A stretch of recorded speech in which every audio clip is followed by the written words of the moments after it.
Now, it's been about a month since I started this YouTube channel, and when I look at all the statistics and the past videos, what's interesting thing is that the two videos that I hesitated a little bit to release have the most view.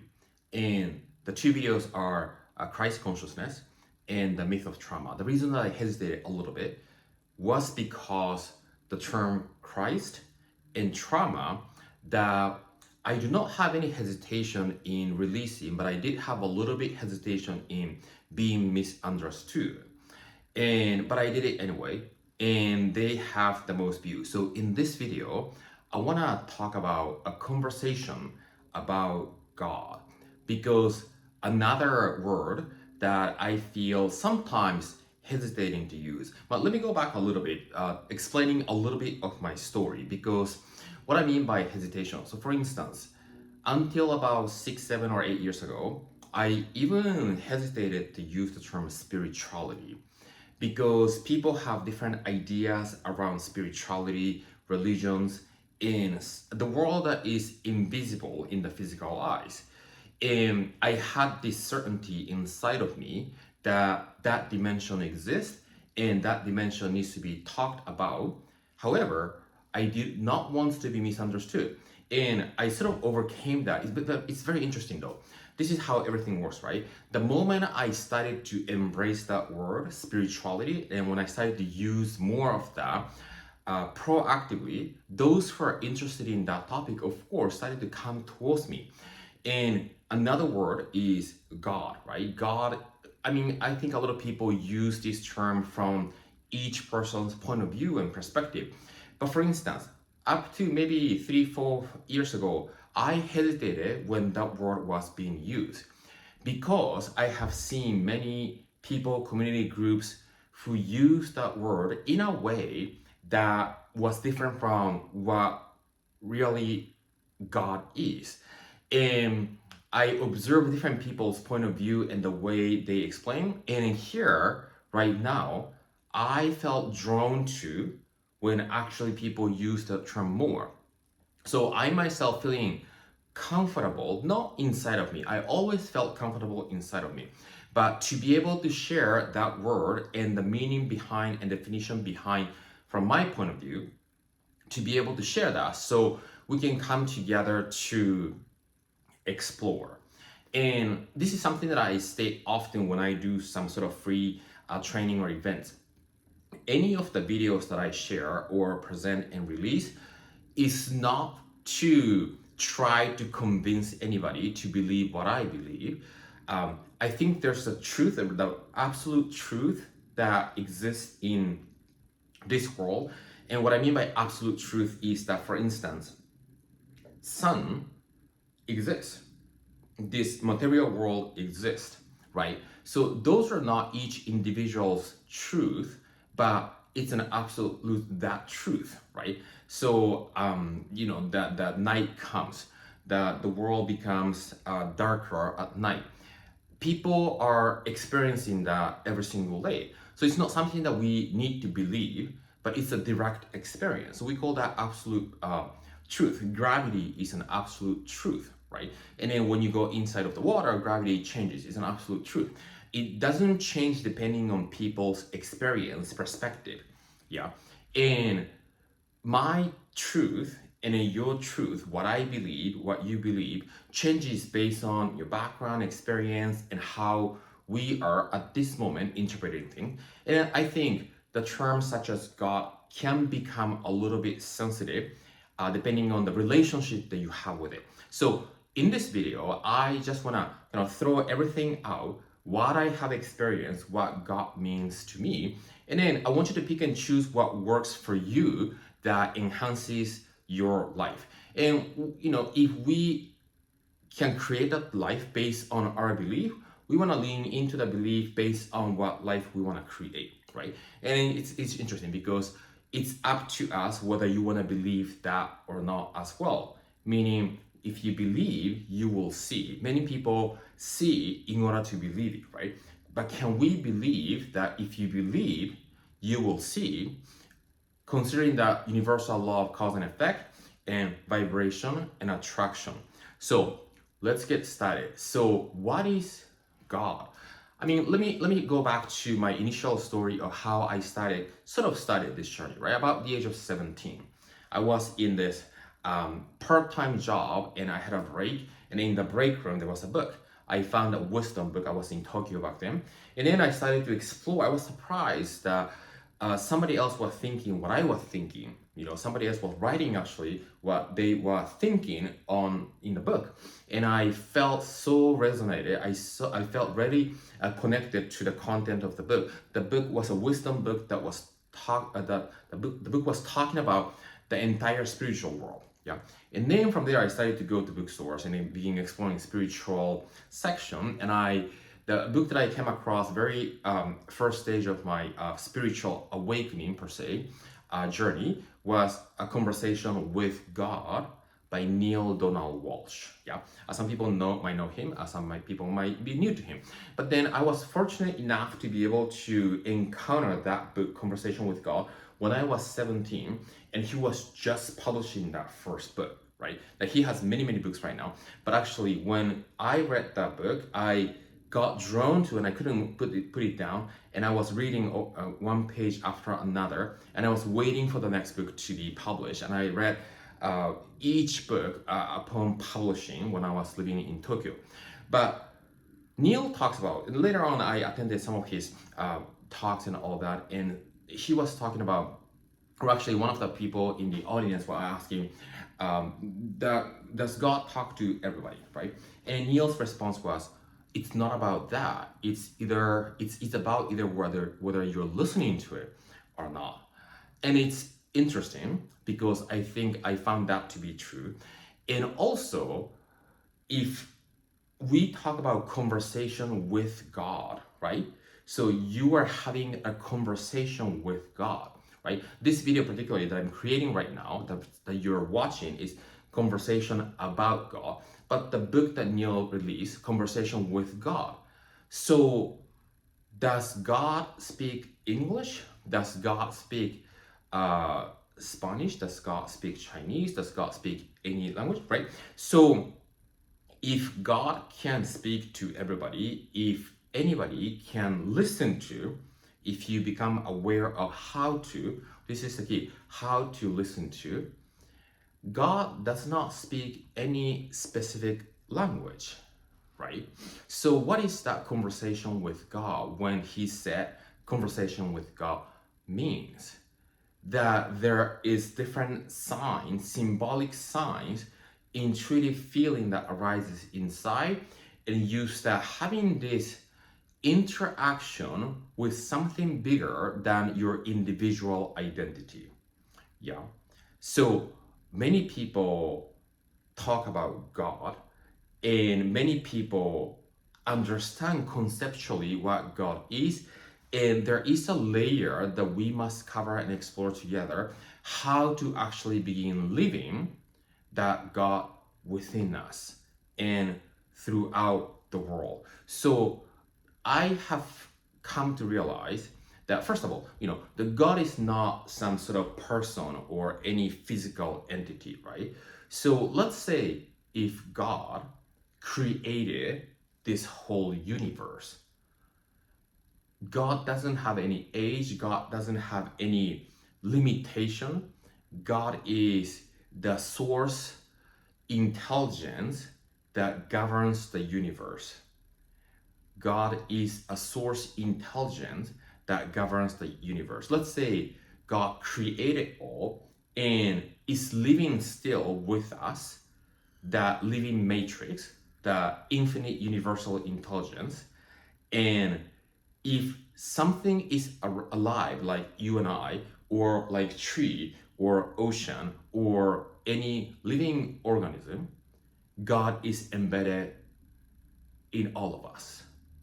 So when we begin understanding God that way, from beyond form, but more from the invisible connected matrix that lead us to a continuous expansion.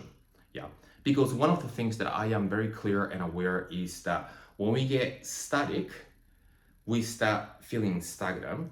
Life is all about forever unfoldment of the next expansion. So life is movement. Moving the body is life, but at the same time, energetically at the molecular level, everything is moving in a way that promote and facilitate expansion. So when we begin understanding God from that point of view and begin able to look at that lives in all of us, can we feel that we are fully protected?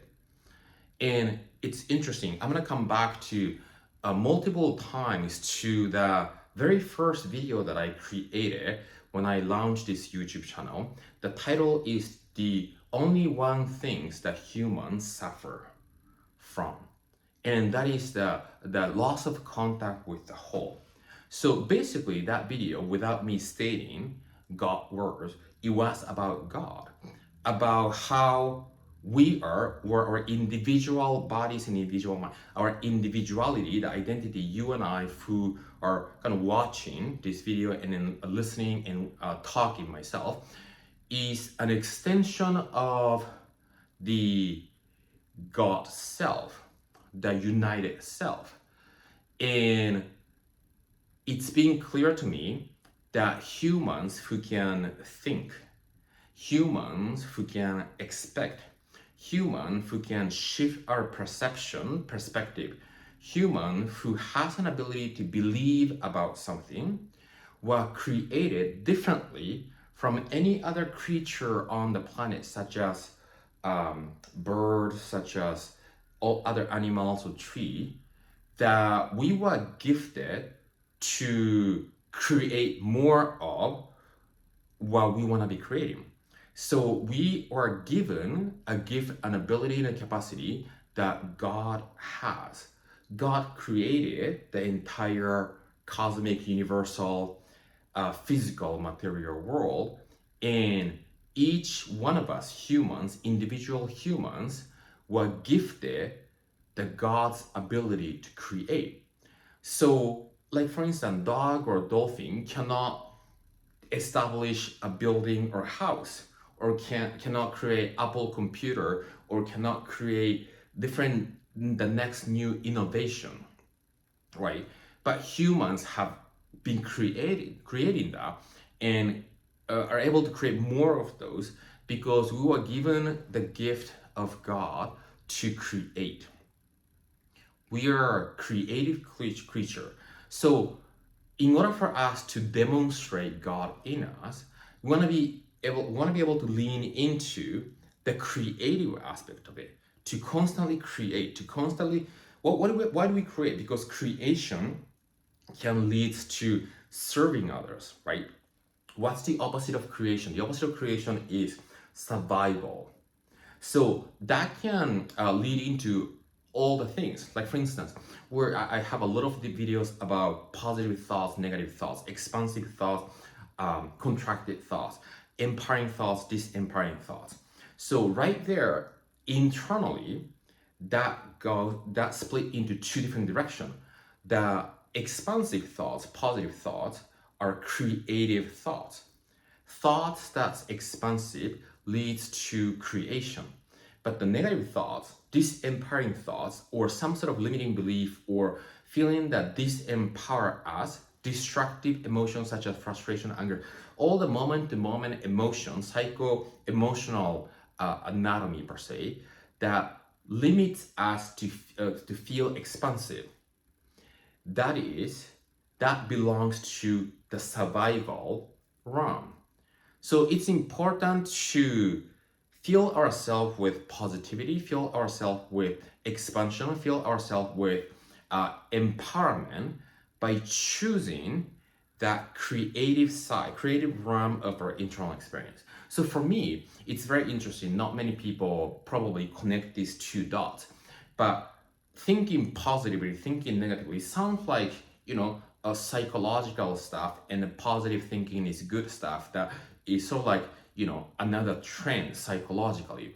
But for me, when we begin really understanding what God is and who we are, thinking positively and staying in an expansive state by choosing the perception is to demonstrate God within us. The moment we start drifting into thinking negatively, having blaming others, or setting up a victim role inside, or feeling limited and not feeling worthy enough, we're actually demonstrating the absence of God within us. Does that make sense? So I want to take this conversation to a place where we can really begin connecting the dots between God and the universe and thoughts and individuality, and how can we not just talk about God through the conversation about God, but how can we demonstrate God by begin living God within us. So whatever the ideal, whatever the sort of expansiveness that you can imagine and feel inside of us. Let's say God is love, God is happiness, God is freedom, God is peace, God is ease, God has limitlessness belief, God has an empowered emotion, God chooses expansive, positive, empowering thoughts. Whenever we are in that, whenever we are implementing and demonstrating that experience inside of us, and also the action outside, we are demonstrating the creative part of us that we were given, which is the tool, the power that God has that we were given. So how about that? That God is a infinite universal intelligence source that created all, that governs all, that exists within, around us, and we must cultivate a practice, lifestyle practice, to lean into that creative side so we can embody God within us, not just talking about it or thinking conceptually. Now, let me give you another layer of this. So this again tied into the initial video of loss of contact with the whole. Let me just explain how we can demonstrate God in a different ways, right?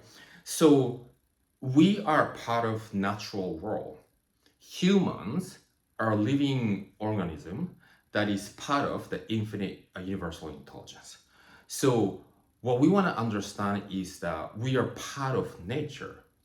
So are we identifying nature as something outside of us and saying to ourselves, oh, I feel good when I'm in nature, right? Now, nothing wrong with experiencing that, but you are one.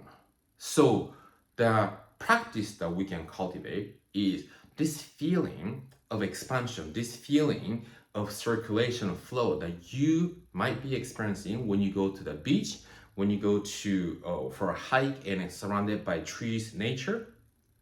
Can you create that while you're being with yourself, by yourself? Because you are nature. You are no different from tree. So, and notice that whenever you do not have that expansive feeling, the only thing that might be preventing you from experiencing that expansion is your own mind. So when you start thinking and feeling expansive, embodying God within us, you must be able to experience exactly the same expansion as you feel good when you're at the beach, when you're out in nature. Yeah. Now let me address lastly this sort of myth of prayer. Yeah, because many people pray to God. Yeah. So the moment you pray to God and begin asking help for God, now you are demonstrating the absence of God that is within you. Does that make sense? So same as identifying universe and nature outside of you, right? Universe, you see the physical universe outside, but universe is also within you, so you are part of it. Nature, you see physically in the outside, but you are part of nature, so you are one. So was God. God is around us and you don't really see, but is also within you and I. So whenever you start praying God as something that only exists in the outside, up in the heaven. Now that makes me, I want to begin creating a video about heaven too, because heaven is not a static location in the outside. But anyway, so when you start praying for God that's up there in the heaven, now the moment you did that, you're demonstrating the absence of God within us that actually already exists but failing to acknowledge, and then you become powerless. Because when you embody God inside of you, because you are one and a part of one, you become so powerful because that energy is what created the entire universe, entire nature, entire cosmos. So can we begin practicing and embodying that power within us by acknowledging the God self inside of you? That is the real test and practice, lifetime practice that we are here to demonstrate.